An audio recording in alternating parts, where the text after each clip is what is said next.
wabarakatuh. Perkenalkan, nama saya Yauza Indra. Saya Widista Sapajreni. Kami dari kelompok 3 akan menjelaskan tentang klasifikasi Undang-Undang Advokat dan Kode Etik Advokat. Assalamualaikum warahmatullahi wabarakatuh. Perkenalkan, nama saya Cindy Khairunisa, mahasiswa Fakultas Hukum Universitas Muhammadiyah Riau, semester 6. Baiklah, di sini saya akan menjelaskan tentang dasar Undang-Undang Advokat. Menurut pasal 1 butir 1 Undang-Undang nomor 18 tahun 2003 tentang advokat, yaitu advokat adalah seorang yang berprofesi memberi jasa hukum baik di dalam maupun di luar pengadilan sesuai dengan ketentuan tersebut. Selanjutnya itu ada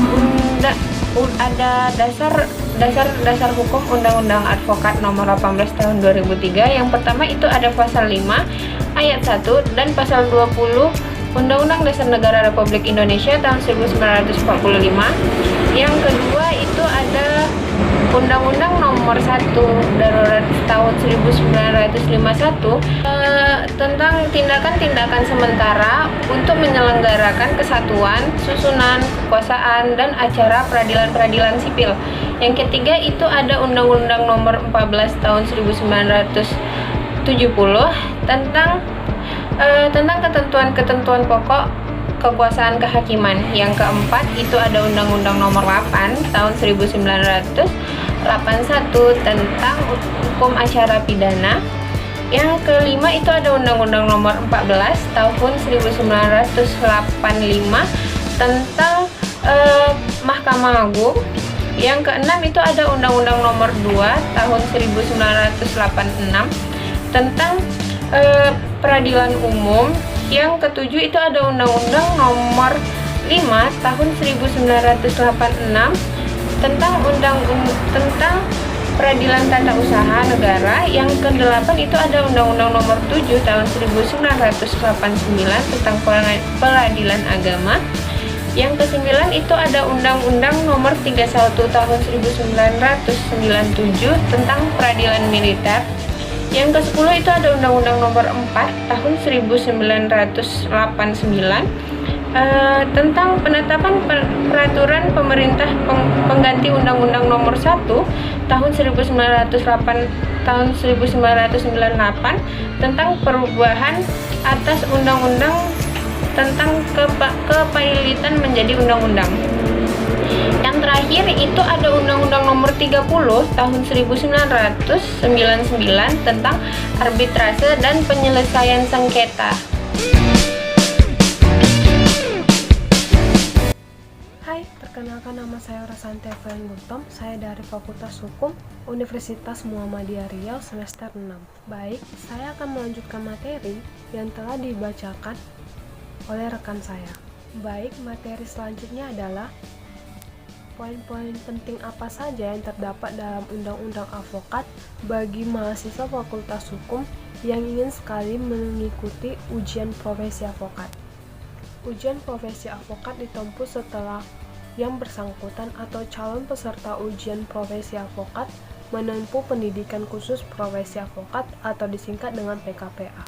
Setelah menempuh PKPA, UPA, dan memenuhi persyaratan yang telah diatur pada pasal 3 ayat 1 Undang-Undang nomor 18 tahun 2003 tentang advokat, maka yang bersangkutan mendapatkan statusnya sebagai advokat yang memiliki kedudukan setara dengan penegak hukum lainnya. Lalu apa saja sih yang menjadi persyaratan bagi calon advokat yang ingin sekali menjadi advokat? Untuk diangkat menjadi advokat harus memenuhi persyaratan, yaitu yang pertama, warga negara Republik Indonesia. Yang kedua, bertempat tinggal di Indonesia. Yang ketiga, tidak dalam status pegawai negeri atau pejabat negara. Yang keempat, berusia sekurang-kurangnya 25 tahun.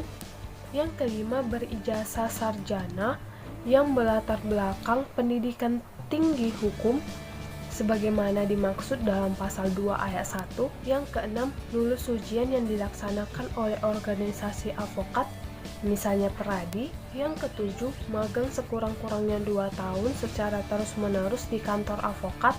Yang kedelapan, tidak pernah dipidana karena melakukan tindak pidana kejahatan yang diancam pidana penjara 5 tahun atau lebih. Dan yang terakhir, berperilakuan baik, jujur, bertanggung jawab, adil, dan berintegrasi yang tinggi. Namun, untuk mengikuti ujian profesi advokat, tidak semudah membalikkan telapak tangan. Sebagai pengetahuan awal, saya akan memberitahukan kepada teman-teman bahwa ujian profesi advokat terbagi menjadi 2 sesi. Sesi pertama adalah pilihan ganda yang terdiri dari 120 soal dengan durasi waktu 120 menit. Yang kedua, pilihan esai atau soal esai yang berdurasi 90 menit. Untuk pilihan ganda sendiri, soalnya akan membahas tentang yang pertama, Kode Etik Advokat Indonesia, yang kedua, Hukum Etik Advokat Indonesia, yang ketiga, Hukum Acara Perdata, yang keempat, Hukum Acara Pidana, yang kelima, Hukum Acara Peradilan Agama, yang keenam, Hukum Acara Peradilan Hubungan Industrial, dan yang ketujuh, Hukum Acara Peradilan Tata Usaha Negara. Dan untuk pilihan esai sendiri atau soal esai terdiri dari yang pertama pembuatan surat kuasa khusus dan yang kedua pembuatan surat gugatan.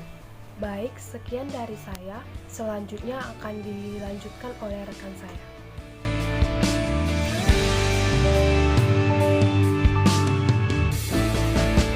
Kita akan membahas tentang kode etik. Kode etik menurut pasal 43 Undang-Undang Nomor 20 Tahun 2003 merupakan kode etik berisi norma dan etika yang mengikat perilaku dalam profesional dalam pelaksanaan tugasnya.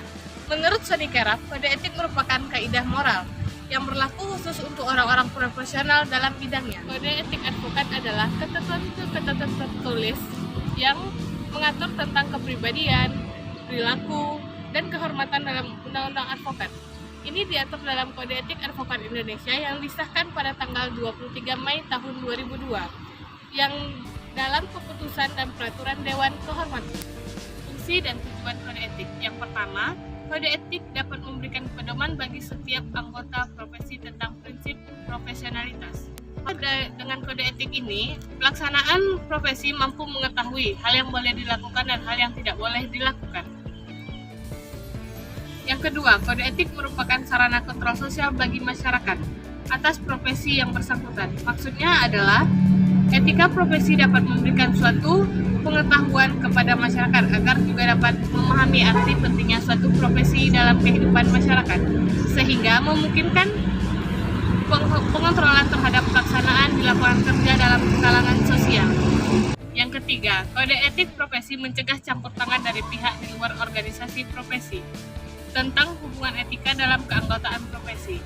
Artinya, dapat dijelaskan bahwa para pelaksanaan profesi pada suatu instansi atau pemerintah yang lain tidak boleh mencampuri pelaksanaan profesi di lain instansi ataupun pemerintahan.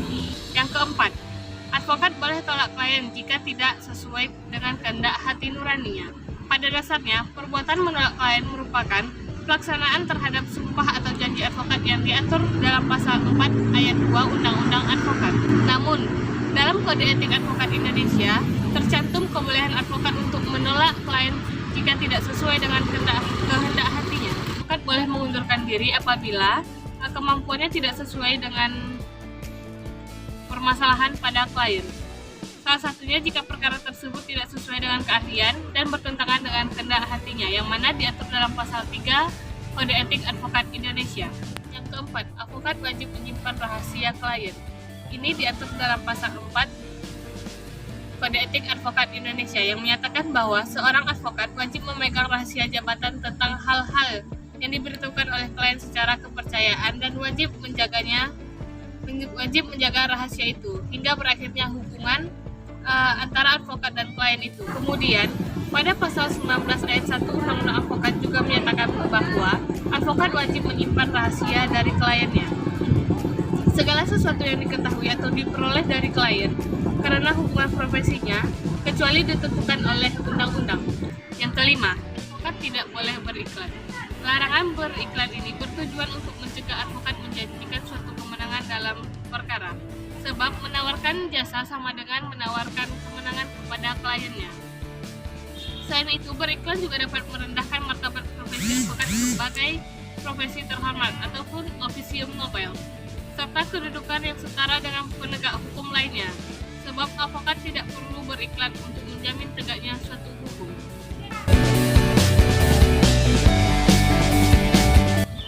Baiklah, saya akan menjelaskan tentang bentuk dari pelanggaran kode etik advokat. Yang pertama yaitu mengabaikan atau menelantarkan kepentingan klien.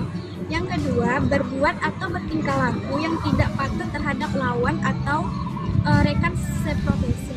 Yang ketiga, bersikap, bertingkah laku, bertutur kata atau mengeluarkan pernyataan yang menunjukkan sikap tidak hormat terhadap hukum.